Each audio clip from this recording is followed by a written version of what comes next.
Good evening, friends. I hope you're doing well. Live from Kyiv.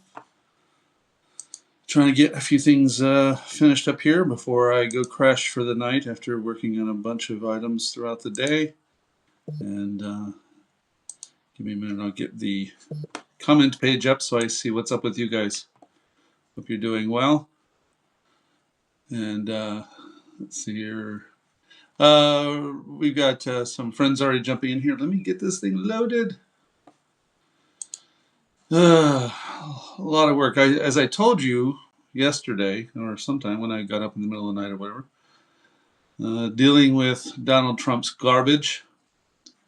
Man, where is this link? Give me a minute. I'd like to be able to see your commentary. I see it on the phone, but it's a little easier when I see it on the screen, and it's being there we go. Now it is being there for me. Yes, no, maybe, perhaps, could be. Silly machine. Is it working? Yes, okay. Now I have you. Good evening, friends. 6 of you in this space already. And good to see we have our wonderful friend Mr. Cook is back. We got Arcadian is here. There's a few other people who joined in. I didn't get to see your sign. Hold on. I scroll back. We see Kenneth, Beth, CC from Cincy, and they still do this. I hate these phone things. Like literally, as I'm trying to scroll on my phone version, I can't see anything that's going. But I see Norma and Paul are here, and we'll let it kind of sign in a little bit. I'm actually still pulling some notes together because this piece I did today was part of a project I'm actually working on in the background, gathering a lot of data. I like working with data a little bit as part of my work. And the mission in my data work right now is in line with the Zelenskyy has no cards motif that we are all very familiar with. And actually, I was going to tell a little bit of a story while we wait for people to come in. You see these? I have over 100 of these. These are called frame drums. If you notice in particular, this one has snares and sides. Now it's kind of late, so I'm not going to really play it, but. So I've been playing these for 30 years. I'll stop right there before my neighbors get pissed off. I have probably 100 of these from Morocco to Western China. Why do I say that? Because I know a little bit about the Middle East, even though honestly I've never lived there. I've never even been there. People say, how do you know about it? I'm going to tell you from living in Ukraine. There's a difference between living there and what I do. So night and day, I have friends who live there, who know the area perfectly, know the Middle East from what I call the Silk Road, from Morocco to Western China, very, very well. They're my teachers in many ways. But culturally speaking, way before I ever got to Ukraine, I was neck deep in traditions branching these regions from what we think of as the Silk Road. And I am not at all surprised that Volodymyr Zelenskyy and Ukrainians would reach great agreements with countries in this region. Partially because, and I'm actually still even updating the article I already published because I totally forgot to access one of my data items that I had in the background, which is I digitized the entire Zelenskyy archive from Telegram. So one of the ways I use AI is to take, for instance, all of the posts in Zelenskyy's official Telegram account, and year by year I export them. So all of pre-2022, from 2022 to 23, 23 to 24, etc. And I basically say digitize this, and what it does is it creates a very fine internal understanding. Also, the instructions and the prompts I use are do not borrow from outside knowledge of any kind. And when you work with the language models enough, it will obey these. Don't take any other information outside. Don't gather sources about news. Don't corroborate with anything. Just what does the corpus inside this commentary say? And specifically when you're dealing with like the Zelenskyy account or the Gur account, or others, you know that this is a state commentary, right? It's also a record.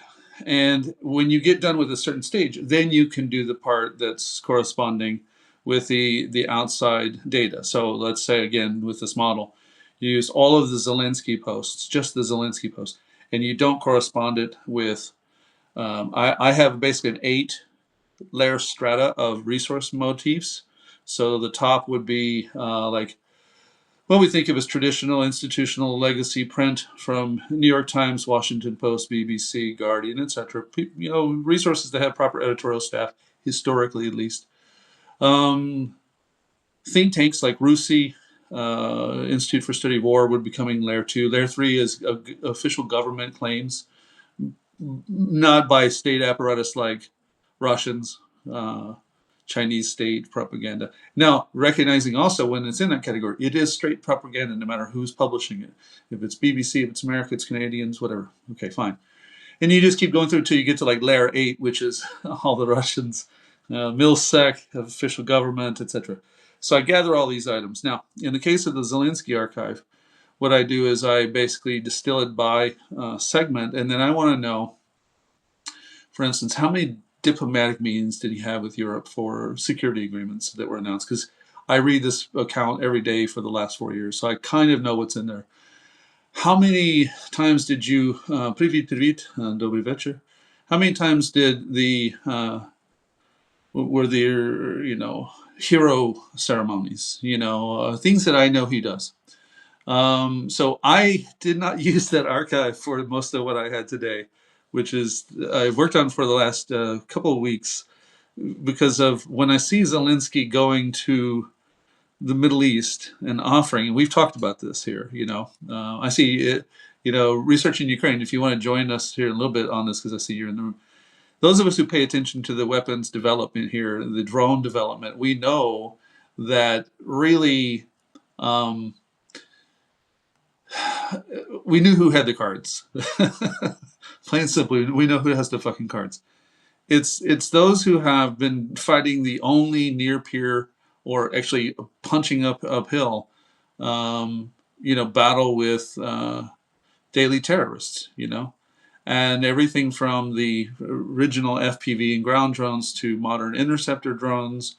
It's been hard tested real time every day for 4 years at least, in some cases longer than that. Certain technology was actually happening before the full-scale invasion.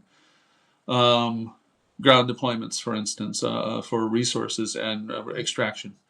So it wasn't a surprise to me what sparked this was some investigations that were showing Russian manipulation of this topic in certain circles that are not the regular disinfo circles. And it's actually why I was able to pivot over and hit the RWA account in the same day, because I have a whole archive of the propagandists. So a big hat tip over to TUA Research and to Kyiv Independent for giving me 2 names on an account that I despise, Russians with an Attitude, RWA, who have raised money on Patreon before getting banned and now are doing it right here on Substack. So we'll just raise awareness and everyone else will know what to do. But back to what I said about how I am not surprised that as a guy who studied these different drums, they're thousands of years old in the Middle East, that the wisdom should go to the Middle East. Yes. Why? Every Friday I'm honored to spend time with our friend Shaun Pinner. And Shaun Pinner came home because of quality negotiations that happened with countries like Saudi Arabia, UAE, Qatar, and Kuwait, Jordan, Egypt, Bahrain, Yemen, even. In the past, there's been positive relationships with Turkey, with Ukraine. A lot of positive relationship with Turkey. In fact, Turkey's such a difficult. I love the gallery scene. Is always one of my favorites with the ambassador, if y'all remember that. And now Zelenskyy just went to meet with the new leader of Syria. I have very complicated opinions about that meeting, by the way, just so you know. I don't want to get into that tonight because it takes more time to explain some background, but not a big fan of the new guy automatically. I also understand that I have a pretty good read on him. because I've been covering the topic related to him for a long time. But it's a very difficult, Syria is such a difficult country to break through.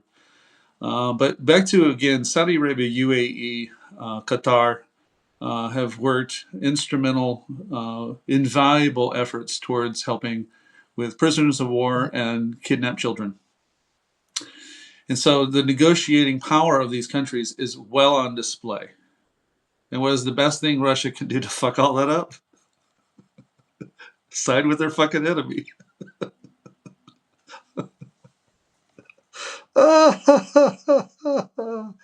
Oh, can't fuck your way out of that bag now, can you? Putin done fucked himself out of a good deal. I'm laughing because that's what made me finally narrow down to get this post out. It really hit me that Putin really fucked up. He really fucked up. He chose to side with Iran, who then bombed. Oh, hi, mockers. Good to see you, Dan, Patty, and we had a lot of good friends of old joined here. So I'm trying to stay focused on the list, but boy, did he fuck up. I mean, this is almost Trump level fuck up. And I'll get to Trump in the civilization. Wow. Okay. So let me control my laughter about how Putin really, really fucked up. He put his bets not simply in some financials, but as I showed you in the article, weapon systems that have been deployed to Iran clearly show where his stakes are at. And now that Iran has struck in these countries, Russia owns that shit. And these countries, and I'm going to be very clear, I have a lot of criticisms. Like I think of Saudi Arabia as the official and gets away with the ISIS, how they treat women, their archaic laws, not much use for some of these things. But I understand the power that these countries have in the region, and that business operates at this level. And especially with Ukraine, in the last 4 years, one of the things that you may have seen me ask people like Alexander Kara and others is how have they seen the diplomacy evolve especially from the full-scale invasion forward, because there are plenty of partnerships throughout the world that aren't with Ukraine that were left untapped outside of colonial resistance or colonial payback. So, for instance, asking people in Africa to be happy about the French is not happening. Give me a second, Dan. Dave, I have your question right here. I can see on my side browser, so let me come to that in just a moment. So when I have sat, for instance, when I sat with the ambassador of India, Harsh Kumar Jain, and when I have sat with Chinese journalists and asked about certain ways Ukraine is measured, Ukraine gets measured against its own actions, not against the fact that it has an alliance with America. I was a little surprised, and you may have seen my conversation with Alexander Kara. If not, I invite you to go back and read it, or watch it, I should say. And we talked about that we had lunch with the Chinese journalist who said that she could print all sorts of information about Ukraine, plain and simply, so long as it was factual. What she couldn't print was that America great, or America's doing great for Ukraine, or NATO's great. But if it's Ukraine's battling back and this event happened and that event happened, it goes right through for the most part. That was very eye-opening. Not terribly surprising, but it was eye-opening, and it also changes your strategic communication strategy.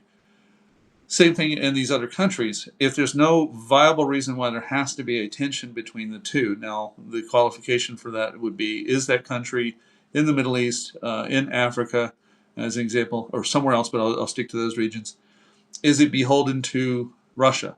Some of these countries are very aware and hyper keen to the activities like state capture I've talked about under Wagner campaigns in Africa. And there are chances that they, in order to stave off that power in their region, have chosen a partner that can provide current weaponry, training, air defense understanding, electronic warfare understanding, etc. Who has the cards? Not Putin. Let me get to Dave's question first. Hi, Chris. Joined late. Welcome, by the way, Dave, and Michael, and Kim, and everyone who's joining. On drones, I'm wondering if you have an opinion on the 60 Minutes report that on the development of Ukrainian drones. I don't know what the 60-minute report is. I will know about the drones. I could be wrong, but I think my knowledge of their drone development is probably a little bit better than the 60 Minutes. But if you send me a link, I will check it out and I can immediately get back to you. So I'd have to see kind of what it was that they said in 60 Minutes in particular. And then Kim, let's see, there's a chance. Was coordinated with Trump or fog reality that made done. No, I think that it's arrogance. To Kim's question, is Putin's fuck up coordinated with Trump, fog reality, and made dollars for both of them? I think that Putin has outrun the and I honestly I don't know how this is going to continue to cascade. I don't do game theory. I may do it privately just to try to think about some things, but I mostly don't get into it. I think it's not a useful way of publishing anything. I would rather never do that. But in that motif, though, I've known for a while that a lot of these strategies will run their course. There's only so many ways, for instance, you can get away with fucking over Europe. Dave, send the link to me in a DM, I guess, if that's okay. And I will check it immediately. Thank you. In the case of how Putin strategizes in Slovakia and Hungary, as an example right now, I mean, think of the damage he's trying to do in the EU by really getting behind Orban. And now that we've got Chucklefuck Jr., what's his name today? Something Vance. That's the only part I can keep. James Donald. I forget what his full name is. He's had so many. That's why. Most people, I know their name because that was their name. It stays that name. And then there's J.D. Vance, who could become someone whole different next after the 25th Amendment. I don't know what will happen next. So Zelensky's, travel to the Middle East and the coordination with these countries has built a really, really quality collaborative effort that has shown that he has worked as a good faith partner with these countries. They know he's a good faith partner.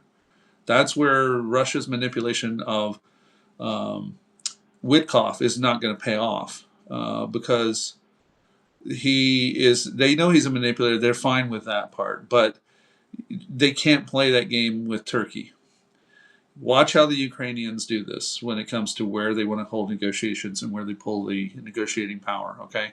Because that's going to tell you a lot of what's going on. What are your thoughts about Vance going to Hungary? Yeah, he's a Kremlin bitch. He has no business interfering in other countries' elections. He shouldn't be over there weighing in on anything. And they have the audacity to criticize Volodymyr Zelensky for going to America or ever coming into America to, say thank you for supplies and weapons. That's my thoughts. It could be. I'm going to go to some of my messages here real quick. We got a very active day. People are very ramped up about this end of civilization, my friends. Are you concerned? The President of the United States has threatened essentially a form of genocide, even if it's tongue-in-cheek. We already know what happens with these stochastic terrorist tongue-in-cheek criminals. They attacked the United States Capitol on January 6th. It has resulted in the death of officials. It has resulted in the attack on officials. The attack on judges is not bullshit. Now, what does that mean he will do? He's Taco, man. It's Taco Tuesday, baby. He's going to go say something like, he's edgelording. I'd be surprised if will they do some missile attacks or something? Possibly. Will they do a nuclear attack at this point? I doubt it. I don't think it's in the political cards. And I did say this with a friend that I was walking with today here in this wonderful city of Kyiv, where I live. I love my city. Yaktebedna lubita Kyiv of me. How can I love the Kyiv of mine, my Kyiv? There's some crazy motherfuckers around the White House who would love to see a mushroom cloud in their lifetime.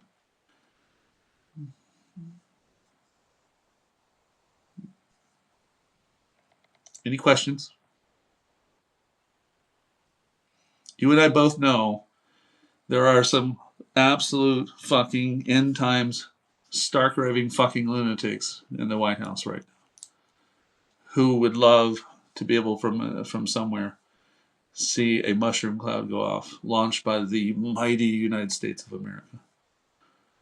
I mean, he had audacity to say to the Japanese officials in the White House, well, you remember surprise attacks, don't you? Sorry, Japan. Sorry, Germany, if I'll do the same thing with Germans. I have. Sometimes the memory is very long.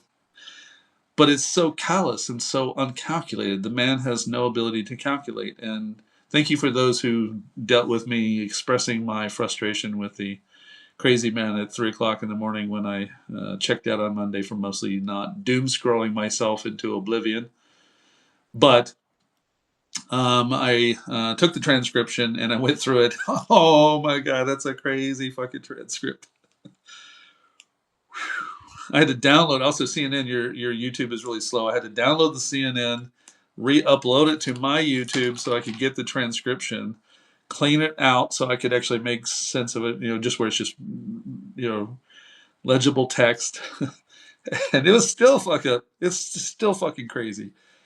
So, and thank you. It's time, and to all of our friends. And it's our friends. It's not just my friends. I see you guys all banter with each other. You have a nice federation of wonderful support here. But in this crazy rant he went on, and that now he's doubled down on with some even more off the cuff, over the top crazy comments. The craziness is his superpower. That's in fact what it is. He is a two-legged, self-propelled cognitive warfare machine, all in one. So, my first article this morning was essentially after I got about 2 hours sleep. I had to get it out of my system, and I have had absolutely shitty sleep. That's why I was so stressed and tired yesterday, and I even used the word depressed. Now, I say depressed, meaning very self-aware that it's depression. Like, oh, I don't feel very good today. Well, why are you depressed? Oh, why are you depressed? You live in a fucking war. Yeah. So, and it doesn't fucking end. So what do? You take a little rest. You type a little less. Don't doom scroll. Well, no, you have to doom scroll. You must doom scroll. You go back to sleep. Get up. Bitch about it some more. Hit back to the keyboards. Donald J. Trump walked out in front of the world yesterday and laid out exactly how the rescue missions went, even though a general didn't want that to happen. Now, the general said that after him. So obviously you can't blame him because the general did say, shut the fuck up, Mr. President, until after he had already basically walked through exactly how things worked, because he can't stop fucking bragging. Imagine what he's like on the phone with Putin when everyone talks about compromise. He just goes on about what he knows and how cool things are. We have the coolest tech. Let's see here. Hold on. Research in Ukraine says nukes, you have a plan for it militarily, but the best thing to do is diplomatically is to ignore it. This goes for any nuclear threat. Why? Because there is no upside for using one. We don't understand how nukes work. I agree with that. I think that's still in rational land, though. I think in rational land, there are still some people. Like, I'll give you an example. I think guys like John Radcliffe would never support such a thing. I think there's a whole range of those folks that I think are corrupt individuals at their core. Don't trust them for shit. But they have a little bit of a survival instinct. I feel the same way about certain Russians. I know they have a little bit of survival instinct. Somewhere in them, there's a little survival instinct that says, not going that route. Sounds good, not a good idea. But next to them is a Stephen Miller.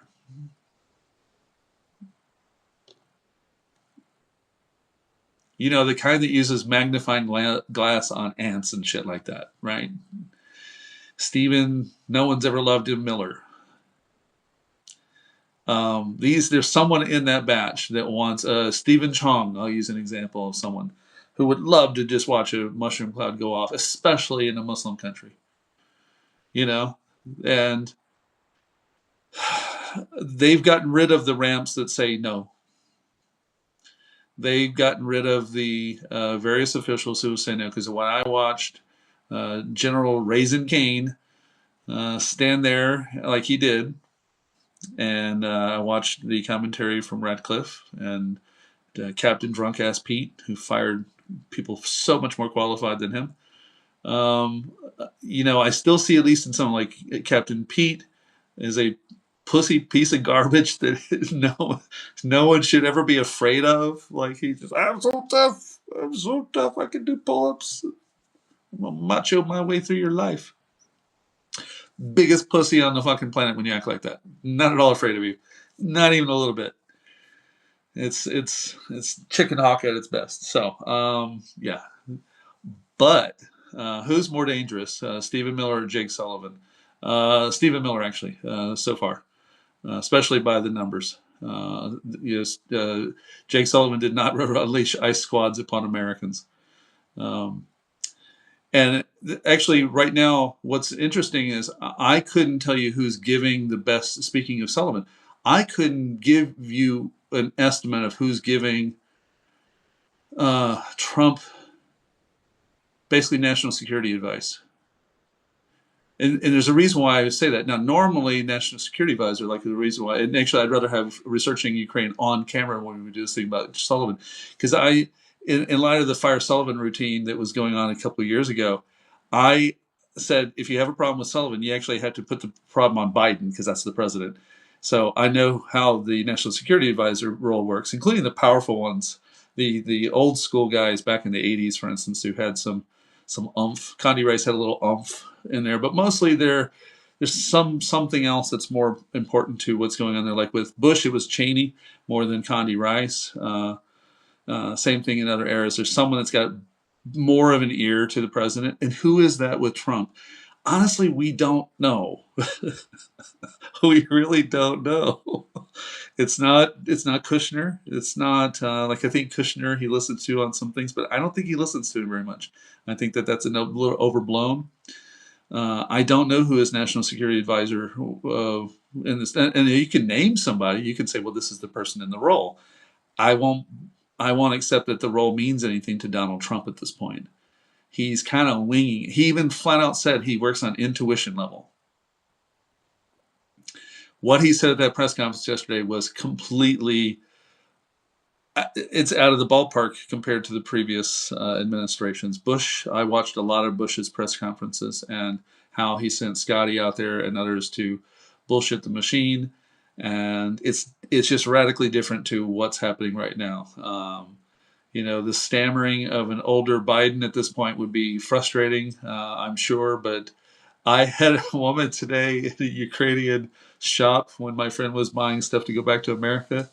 And I was saying, Trump bozhevilny, дуже bozhevilny, he's crazy, fucking crazy. And she responded that she missed the last administration, like seriously missed the last administration. She wants sanity back. And this is part of what the stress was about yesterday, was that every day is now so chaotic in the decision making that you just have to step back a little bit and you have to kind of recognize as citizens, as advocates, as activists, as a journalist, whatever else, we have to pace our expectations of how things will land, including our information sphere. And for me, I'm an information junkie, which is why I do journalism. I mean, imagine if I was a sports junkie. Your cat could do a better job, I'm sure. Taco. That's the thing with Trump. I'm not sure what he will do, and he even said that in the press conference. You don't know what I would do. You don't know what my plan will be. He's like, I'm gonna veer to the left. I'm gonna veer to the right because I'm so super like 5D chess guy. No, he's not. He's a fucking idiot. But he's an idiot that's basically got a lot of casualties already on the table. Not just the Americans that have been killed, not just those who've been killed by missile strikes. He is responsible for the death of Ukrainians. He is absolutely responsible for the death of Ukrainians by stifling the aid, stifling the intelligence, stifling the support, playing fucking games. He's killing Ukrainians by just fucking around and being a fuckwit. Period. Full stop. And the garbage that goes on with Witkoff and all that shit. Fuck all that shit. Which is why it's important to pivot back to the first part, which is what I said about Zelensky's pivot to Middle East. Because who's got the cards, baby? You know? They walked right over and showed that the United States has no particular power. We know where the power of the oil sphere will be. It's in the Middle East. Period. Full stop. Fuck Trump. Fuck JD Vance. Fuck their suck up to Hungary. Anyway, is there a way for other world powers such as those in NATO to intercept, stifle the missile, and subsequently cut off the U.S. From everything? Not right now, no. There are logistical problems with all of that when it comes to parts for creating weapons that really do lie in American systems. For instance, when we had the delays that were going on about who's going to authorize strikes, which I was very much on the board with, allow Ukraine to strike back. For instance, imagine the nearly 900, now I'm sure it's over 900 Tomahawks have been fired. Imagine taking 400 of those and handing those to Ukraine over the last 2 years. The consequence would be there would be no reason to have a war with Iran because Russia would be getting its ass fucking kicked, and that did not happen. Therefore, we can look at the Tomahawks loss on one side and say, okay, well, Ukraine wasn't getting Tomahawks anyway, so what about it? Well, the delay in some of those decisions was the technology inside the missiles. The tracking systems, especially the tracking systems operating on U.S. geocoordinate, based technology, and intelligence, that is required entirely from the U.S. system, stifled. According to public reports and in one-to-ones here that kind of tell me where the complication lays. It also works with other countries. So let's say America, if it did say yes. That would probably green light having Britain and France say sure on something they were deciding. But I pointed out when that was going on a couple of years ago that we have to remember that. Pardon me. We have to remember the political sphere in each of these countries. And when Macron strutted around with his bicep and said that he wanted to put troops on the ground, I said two things about it. Biceps will not stop killing in Kupiansk when it comes to my friends battling in the east. You could drop 1,000 fucking bicep pictures and it's not going to stop anything. You deliver missiles, you deliver aid, you deliver hardware. That's what does it, not bicep pictures. But politically at home, what happens when you make a threat like that, that you can put boots on the ground? What happens to your political sphere in France? What immediately happened was Marine Le Pen got a surge in the polls, which shows us that, yes, in every country there is a statistic that must be abided by, which is the public will and consent of being involved in a fucking war. And as brave as I am as an American to say, let's fucking go for it, I recognize in my country I have 51% of Republicans voting against it. I have a certain portion of the population that's been lied to so much that they believe fucking anything about Ukraine or have just gone apathetic. And then if I were a citizen of many other countries, I have to recognize that there's a whole bunch of them that have that one fracture point that needs to always be reminded, including in England. Like, UK has been a great partner, pretty consistent report of support for the last 4 years. Very few times where the counter support gets much of a oomph. But look at Czechia as an example, Pavel's done great, except for that when the support went too far, it became a groundswell by which Russia tries to provoke its Eurosceptic voices in these countries, and it did in Czechia. Research in Ukraine says Europeans heavy lift, intel enablers, large-scale expeditionary forces, and large blue water navy. Then it can dictate terms to the U.S. That's a good point, yeah. But what it does have, which I wrote about a few months ago, was base power. And that a proper American position, in my opinion, hello Martin, hello Jackie, hello Mary, anyone else I didn't say hi to, welcome and welcome, hello, is that it's sort of like, and I absolutely hate Ayn Rand. I despise her with a passion. But the Atlas Shrugged model, what happened if Europe and other countries, and Trump gave you an indicator on this yesterday, if they said, yeah, Vienna Conventions, we don't give a fuck about them anymore. You shit all over us. You can get your own fucking bases somewhere else. You're not on our bases anymore. Yeah, now that you can take your protection too. We're done. You want done, you're done. Okay. And that changes the sphere for a lot of America's greatness. America would have to really rethink a lot of things if that were to happen. Now, is that going to happen? Likely not. These countries have quality diplomats and real diplomatic corps left in power, whereas in America we've gutted that part or reduced it down to Marco Rubio level. But the reason why that occurred to me to try to venture into how many bases are we talking, what are the consequences of those results, has a lot to do. Well, I'm part. Kim says, "Thank you for pronouncing Czechia correct." Well, I'm a Wadraska Kotova Chroshka Nepadol offspring, so I'm part Czech. Yaksimash. Thank you for noticing that, Kim. But those countries that would do that, and Germany, what I forgot to say is that a German, I don't know if it was an MP or what the equivalent was in the German government. It wasn't the high up, but someone in that, like an MP position said, well, you can get the fuck off of our bases then. And I had to think about it. Like, how many bases are we talking? So I spent, about 4 or 5 days going through my recon of bases, and mostly who's based what where, and what would happen if we don't have those things anymore, because we don't own any of that. We do that by cooperation. And what did Trump say yesterday about this? Trump literally went through the alliances, the only formal alliances that we have.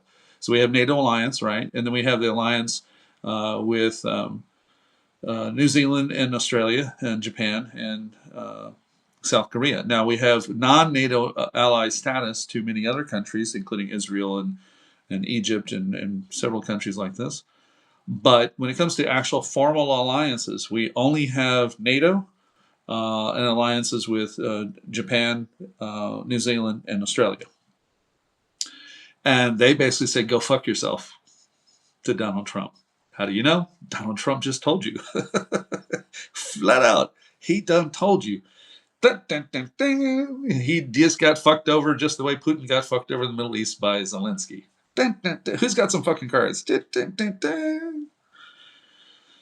I'm glad I wrote my whole like Sun Tzu's assessment of Putin and Trump, because pulling that book out over and over again has been really, really. It brings life to the words of this master sage.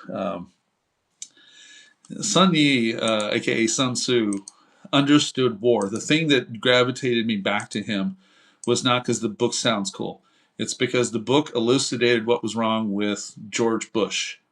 That George Bush had launched an illegal invasion, and many aspects of the admonition in there of how basically not to hold a war. Dave, I got your link. Thank you. The admonition of how not to fight a foreign war, where to have your troops in the case of morale, and why you're there. We were fucked. I mean, we were really screwed on that. Drone arms race. Let's see, what is this? 8 days ago. Drones arms race transforms war in Ukraine. This is the 60-minute piece that Dave mentioned earlier. So I'm pulling this out real quick. And the best part is I have a transcript.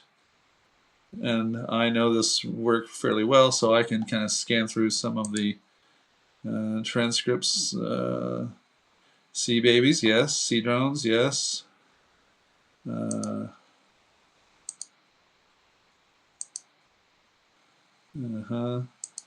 So, generically speaking, I think that there's a couple points in this, Dave. I can do this kind of real time. There's a cost of killing every Russian. What would you be surprised? But the cost of killing every Russian is about $1,000. Okay, so this is the point that I've been making, and actually, I will get my interview with McCullough and Melnick out in the next few days. I've been just really busy for cutting. Is that McCullough said very clearly, he says, when he goes to America, he gets these different officials who say, well, how many Bradleys does it take to take on a T-90, for instance, or T-72 or something? And he goes, well, why would I waste Bradleys on that? I can top pop them for about $1,500 worth of drones. And these commanders did not like hearing that. They were not relating to this wisdom. And it's why I've written several articles about the air raid down in the south. Well, I've written about the low-cost battle of Ukrainian tech versus high-end, multi-billion-dollar, or nearly $2 billion systems in the case of S-400s and other equipments that's just being destroyed by cheap drones.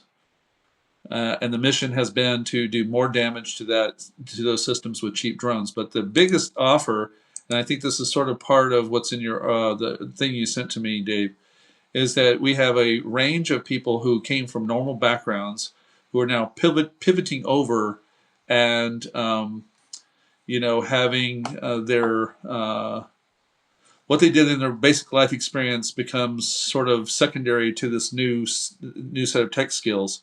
I know guys who've had just normal warehouse jobs who are now wiring up drones and or working on drone recon teams. And some of that is how they found their place in the service. That can be both being as engineers and also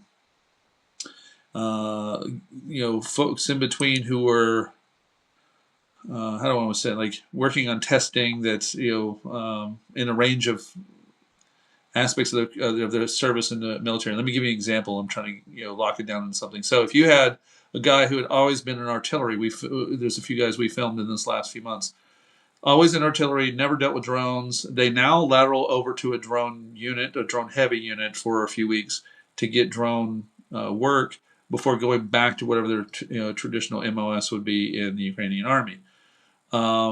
Additionally, people who would be a little less likely to serve in the Ukrainian forces due to whatever decisions they're living under are more likely to participate in funding and or operations to create, which help. It's a form of mobilization if you think about it, which will include parts manufacturing, funding and or trying to secure financing for it, a range of things that I know people do that started making more sense both to development of Ukraine's defenses, but also their role as Ukrainians in the defense. And I say Ukrainians, so I'm not saying just men. The conversation is mostly going to be dominated around men serving because of the law that we have here about men not being able to leave. Women can, but I know plenty of women who make drones all the time. They work on various aspects of the actual drone technology, so not simply making the nets we see, but actually involved in the full-scale development of a range of drone needs that are happening, because in their life, it's just as important to do as if someone were in the service that was like their brother, their cousin, their dad, or their husband. So I'm kind of scanning through the rest of this transcript real quick, and I'll watch the actual feature. It's not that long. It's about 13 minutes. Part of it's about the exercises. So one of the things I shared with you guys in the past few weeks is that we don't have, at least not in any kind of observable way, we do not have a metric showing that Americans have come to Ukrainians and said, please, you're the ones who know how to fight this the best. Tell us what we need to do to be more effective at this. And that is not happening either with Ukrainians. I mean, on some small level, maybe, but not on the level that would make a difference. I know because there are commanders here who are rather surprised that the request hasn't come in, and they have offered. But in addition to that, you have Western fighters who've spent a good amount of time here training, or I should say, let me get more important to it, serving with these units. And when they go back, I know because I'm close to friends with them, they are also not being tapped for this this additional knowledge. And see, I'm trying to look through your transcript. You have one here, so I'm giving you that feedback. Absolutely. Did they talk about commanding officers? Yes. Okay. And again, I'll just watch this when I'm not in front of our audience here with our friends, so that I can really digest exactly how it's weaving its final argument together. But the secret sauce in Ukraine isn't the drones; it's systems. Spot on. Number one, fast fail feedback systems. The Patriots don't see it. They can't handle. Oh, wait, hold on. Let me get my screen here. They can't build a system, but they can build a tank. It's the system. Stupid apologies to Jay Carville. So it's actually very much so the systems that are integrated into the drone deployment and usage. Um, you're not going to learn that in just a couple of weeks of training by coming over here, grabbing a little bit, and going back. You're going to have to be in some battles. You're going to have that shit fail on you, or the failure is going to be you, not the system, most likely, because I know some of them that the system's fine. It's the person using the system. Um, you have to have what we think of as finger memory. There are reflexes I have. I'm not a soldier. I don't bullshit on anybody. So leave the soldiers to the soldiering to the soldiers. But I do understand muscle memory. I'm a martial artist, and I have a lot of ways of my whole being are built to where I understand these guys very quickly. I'm also a drone pilot, by the way. So there are decisions, and I've flown here in Ukraine, but there are decisions you have to make on the fly that only come under full combat. And there are soldiers we interview here when we talk about where were you in 2023, 2024, et cetera, until now, depending on how long they've been serving and related to a drone unit. And there are some that are basically their whole neural system as a soldier is integrated. I've seen it. I've seen how they, from the moment they walk in and sit down for the interview, or at least the setup around our interview, like the one we did in Slovakia last week, a little week ago. There's the guy who's flying all the time. He just sits down and does everything so quickly and robotically. We have to basically slow him down mechanically to get through. What are you doing from here to here that we need to know? What are we doing from here to here? Because to him, it's all rote memory. His whole point in the interview is you have to have soldiers abroad who are going to fight these that have to have this at rote memory level. Like he's got 3 new soldiers that have been doing this with him for weeks now, a couple, 3 to 4 weeks at the most, but he's been doing it for 2.5 years, and the real secret sauce is Ukraine is their spirit. Yeah, being Ukrainian, having to defend your own home, defend your territory, your land. If you don't win, they will come in and do more damage to the ones you love. So I think that the biggest thing that Americans are missing out on, that the Arabs are not missing out on, is that they know who has the cards. And essentially, that's the moral of the story for the night, is that when we see that Zelenskyy goes to these other countries, we need to see the master game that's going on. And I am not a Zelenskyy worshiper. I'm not, actually, I would say I can't think of a political figure in the world that I think that way about. I think that that's not a good, useful way of thinking of people. He goes with an entourage. He represents the Ukrainian people abroad. And what he represents when he goes abroad has an entourage with him, including later meetings that occur with other Ukrainians that are not so high profile, that are met with Ukrainian training teams. So one of the reasons why I wanted to write this article, that started really the desire to get it done, was, like I said at the beginning, Russian disinformation trying to pull it apart, including Iranians that were busted. It was the Iranian report that got it on my radar. When Iranians were trying to state that Ukrainians were not fulfilling the training, I knew that was bullshit. Personally, knew it was bullshit. So that sets off flags to do some work by in the system, and to go back through and show that these relationships have been around too long to pull that bullshit on. But as I write very clearly in my article tonight, the article is called Zelenskyy Deals, Russia Couldn't Stop, How Ukraine Turned 4 Years of Personal Diplomacy, Iranian Drones, and a war Moscow started into a Gulf defense empire, while Kremlin's information machine tried to burn it down in real time. And one of the things they were trying to do was saying that, they weren't showing up to train, that their training was ineffective, a whole range of bits. But see, none of it is fucking new. Russia's been operating in the Arab sphere with RT for a long time, unchecked, completely unbridled. the first way I learned a lot about Russian disinformation was my tracking of Syria, and I was neck down deep into ISIS propaganda studies, Al Qaeda versus ISIS propaganda, Western Pentagon reports versus ISIS reports versus, Iraqi reports. But then there was always this flavor of bullshit. And the flavor of bullshit was always fucking Russian. Always. All the fucking time. The core of my understanding about Russian disinformation is heavily locked in the bullshit they pull off in the Middle East. Like, if I stop to think about where I know so much about Russian propaganda first, it's in my terrorism work. I had to then retroactively go back and put all the parts of the disinformation history back in order. I'm old enough to remember that stuff, but I wasn't thinking about it the same way. I didn't walk into this wanting to be part of all that shit. Remember at the start of the show, I said, I play these. I study frame drums. I study tambourines from around the world. I'm a musicologist. I have two. I have an oud. I have other instruments from the Middle East. I know that shit better than my own name sometimes.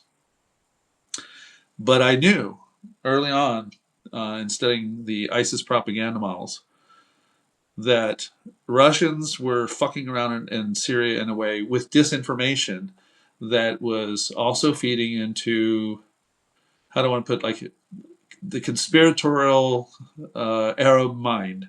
I have a lot of friends from different parts of the Arab world. We talk about this endlessly. I don't know an Arab one that doesn't like a good conspiracy theory. It's a cultural thing. After I live in Ukraine for many more years, maybe I'll go live in a Middle Eastern country for a while. On the Ismikris, Shusmak. So I'll have to practice my Arabic even more. But I know that Zelenskyy has practiced it enough. He also practices his Turkish. I don't mean his language, I mean in the sense of the diplomacy skills and how he knows to go to these countries and work with them, especially in the failure of the United States. The fact that the United States has so quickly abandoned its traditional positions because of Trump, Witkoff, and Jared Kushner, son of criminal Charles Kushner, that it's the only logical thing for Zelenskyy and the team to show up and do their part for that camaraderie. So that's the big report for tonight. Ultimately, read plenty of the details in the article if you want. If you have questions and you want to send feedback, let me know. Also, I thought about this quite a bit today after my coming to you guys last night, in the middle of the night, and saying, oh, I'm so depressed with all this fucking bad news and this terrible shit that happens, and what do I write about, and how do I write to you? And part of it is, as a journalist, you burn out in the sense, like, haven't you written about Trump being a criminal? Haven't you written about Putin being a terrorist? Haven't you written? It feels like you've written about everything. Well, what do you write about? Should be what you're bored with. Sometimes a lot of it comes from the people I live with. But I want to know from you, and actually, I see some in the comments on a regular basis, but I want to know from you the things you want to know about Ukraine. That's what I want to hear from. And I want you guys to take the time over the next few days, if you don't mind, to tell me the things you want to learn about Ukraine. Some areas that you think elude you, or you were always a little curious about, or any number of things like that. I'm very interested in seeing what you have to say, and I've said this to you before when I was doing Twitter Spaces. I would say it there. Is that oftentimes when I was in the media center or some other position to ask questions, the question that would come out of my mouth were questions that you guys would ask. I don't really have to think about those as much. I have plenty of them that I will ask. I think there are questions in many of those type of briefings that are obvious. But I live in a Ukrainian news sphere for 4 years. I have no idea what you see abroad. I don't know how you think. I've been told by American friends, including a couple buddies that are diaspora, they're like, you're not like us anymore. And I think that there's at least a good point. Maybe not that I'm radically different, but that there are things I need to hear what you're not hearing in the United States that you need to know more about. That's what yes, we see nothing, Laura. That's why I was a little depressed yesterday. I was a little, what to do, and I said last night when I got up at 3 o'clock in the morning and turned on the camera anyway, and I did that out of faith of all of us together, that together, I know by trusting you right back, everything will be fine. ultimately, or it won't be. Fuck it, but maybe it will be. Um, but that, like I said on it last night, when I scroll to CNN.com and I see the obvious news at the top about Iran, I see kind of okay news in the middle, meaning I think of it as informative. And then I see the bullshit news at the bottom about WNBA something or some movie or something going on. Who cares? And then I get the last thing before the footer links themselves is Ukraine. Yeah, fuck off CNN for that one. Anyway, how much rebuild Ukraine will need to do? There's a lot of rebuild that Ukraine will need to do. In fact, that will present itself. Thank you. Laura gets special notice today for putting on the table a really good column idea that I can work on, that I have a lot of knowledge on. The rebuilding of Ukraine. And it does inspire me. I have to go see my friend Mustafa Nayyem, who is the expert in this category, I think. And it's a reconstruction. I asked him in a press conference. Well, was it a press conference? What we want to call this? It's a big Saturday meeting of 5 hours where we can ask a lot of things. What are the different regulations and rules that are going to be used here for reconstruction when it comes to like making sure the labor is done here, resources are purchased here, more of the resources stay in Ukraine and not turn into basically a opportunity for theft from abroad. Hey, can you extrapolate how long you think Ukraine will need to build a Patriot replacement? Everyone wants it. I don't think money will be a problem. Seeker head and attitude control are hard, very hard. Yeah, I mean, my understanding of that, and I think you and I should do a Substack here again real soon, Brother Cook. And I'm glad you did the other night. I was actually just watching the video earlier. Is that the Patriots aren't expensive because you can just throw them together. There's actual sophistication in them that is not easily reverse engineered. And one of the things that did concern me recently was the headline that the United States would not allow the licensing of the creation of, which is a big deal because it shows it under I don't want to say it. It undermines the argument that Ukraine is just a mooch. When Ukraine says, "No, look, if you just show how we should do it, we'll do it ourselves." That is a very Ukrainian attitude. And yet, what was the answer? No, we don't want you to do that because we're afraid that the technology will be out there. Well, the technology, once you hand the technology over to begin with, is out there technically. Because Ukrainians knew how to use Patriots, they were called to one of the countries who did not know how to use Patriots, and also did not know that you don't use Patriots to take down Shahed drones. Let's repeat this to ourselves. You don't use Patriots or any of those kinds of things to take down fucking Shahed drones. You don't. Everyone knows you use a fucking shotgun. Don't you know this by now? Anyway, but you don't use Patriots. Someone call the Americans and please let them know you don't use Patriots to shoot down drones. Just saying. How long do I think it will take? But I do want to put it on at least a timeline. If I was to say the equivalent of a useful replacement, okay, so let me also qualify what we're saying here. So Patriot, just for our viewers to be reminded, what did I just say? You don't use Patriots to take down drones. What do you use Patriots to take down? Kinjals, Zircons, any missile of that origin, that type. And what are the chances that you're going to be successful taking those down?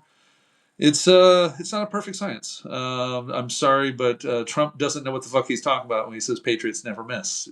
Yeah, they do. They absolutely do miss. The question is, what do they miss and why? Not do they or do they not? Now, when you have Iran firing missiles in, we already know that they didn't intercept every one of them. We know that to be true. Patriots are great systems. I've had them live over my house more than a few times. But what could you create that was equivalent? I do have the faith in Ukrainians to be able to create an equivalent, or at least an interception system of its own within a couple of years, of some sort. And it's going to be in cooperation, though, with either a third-party company that just decides not to worry about what the United States has to say, and thus partners, and that is occurring anyway, or it's going to be a European solution along with them. And part of the gaming I don't like to do out is where do we go when we're way outside the bounds of what we have now. I would do it a little bit to say now we do see outside investment, both from private companies and contracting on that level that not only want to know how to improve their own product, but they want to do it in field testing here in the only active war that's going to matter to them. That may now expand because of what's happening with Iran, but these are totally different battles going on. Different terrains, different everything. The AO is just completely different between the two. And therefore, I think that the Patriot systems, or some equivalent, will still mostly be needed to be understood here for a while. Now, can we expect investments because of countries like the Middle East who say, so are you saying money's the problem? 1,000 pounds of gold. Because that's what they have. They have oil, gold, and economic power. So I think that that's really what they can offer. And actually, that is what they have been offering. They've been offering to invest in the industrialization model, which is really what the Middle East countries' power is in. It's their financial oomph and technological power. They actually are very tech savvy. So, but that's my read at the moment. Is that, are they trying to do something that's a Patriot replacement? Yes. Is it as easy as they say? According to everyone I know, it's not as easy as said as done. And so we'll have to see, is there going to be some other equivalent? I would say the closest that you're going to have to that is, I know people who are trying to do laser.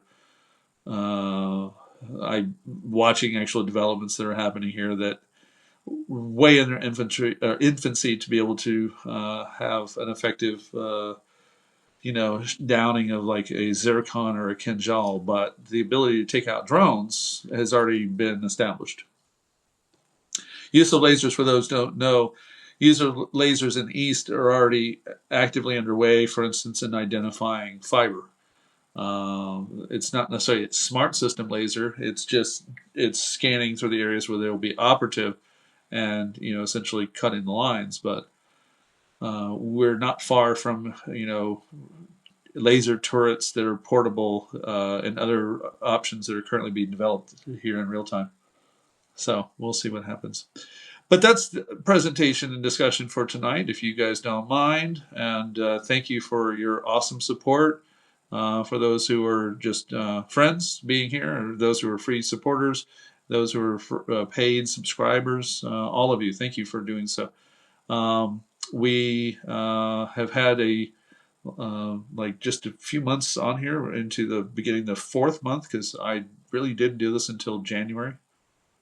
And I find it still weird to sit in front of a camera just by myself talking to you guys. It's so strange. Why would anyone do this? I like when we have our friends on for interviews. We actually have a couple scheduled. Timing is keeping a few friends that I wanted to have around. They're just trying to work out timing. And on next Monday, we'll have Steve Hassan to come on and talk about the cult of Trump and cult personality and cult mindfulness. We'll have a little talk about Tulsi the Gabbard. But more importantly, I wanted him to discuss with us a bit about how we need to view people who have this mindset, because I am terrible at it. I'm always going to poke fun at them. I am not very friendly to Scientologists. I pass the Falun Gong people here and they try to hand me a flyer. I'm like, it's a cult. I don't do cults. Sorry. I don't even go to Star Trek conventions, because that's very cult-like. Things like that. Anyway. Because your information is so important. Oh, thank you, Laura K. I want to say also, I think our need for quality information keeps really, really increasing. We need accurate, quality information out there. Try your best, if you don't mind, to let me know of some of the stories you're not seeing enough about, you're not getting to the bottom of, and let's see what we can get solved in that category. I think the one tonight about Zelenskyy and the Middle East is useful in trying to make sure we understand these are not just random trips abroad to try to shore up power in some area because you don't have it elsewhere. It's a strategic gold mine to have gone over there. And did I not laugh in the last 15 to 20 minutes? I had to hold that laughter in to be useful because Putin completely fucked up. He chose going with Iran over Saudi Arabia and all these other countries that he's had a pretty good relationship with. Hey, Putin done fucked up. He put all of his eggs in the Iranian basket only, and that was not a wise choice, Mr. Putin. So we have two fuck ups. Now, is he at the level of a Trump fuckery? Not yet. He's got a little ways to go for that, but it will happen. And I think that I will just wait until tomorrow to see what happens with the end of civilization, because Trump is going to destroy civilization somehow tonight, magically, as he's already committed war crimes. Also, one more thing is that, the crazy people, the ones who type on the internet random crazy shit, the ones who still have some, how shall I say, I guess cult-like fanaticism with Trump. They have reasons for trying to rationalize themselves through what he's doing right now, and have a little bit of compassion for the crazy. I'm trying to figure out how to say this because it's not what I really feel. I laugh at these people, but I see them online, and I see them. Some of them are really caught up in it, and it does concern me that there are people who are genuinely caught up and thinking that Trump's some great savior of Western civilization or any of that crazy shit. I don't relate to. I'm trying to be a little bit more open. Uh, get some sleep, please. Rusnia idinachui. Yeah, exactly. And thank you, everyone, for joining us in tonight, and we will catch you soon. All right? Take care. Slava Ukraini, Heroям Slava, и пиздец Російській Федерації.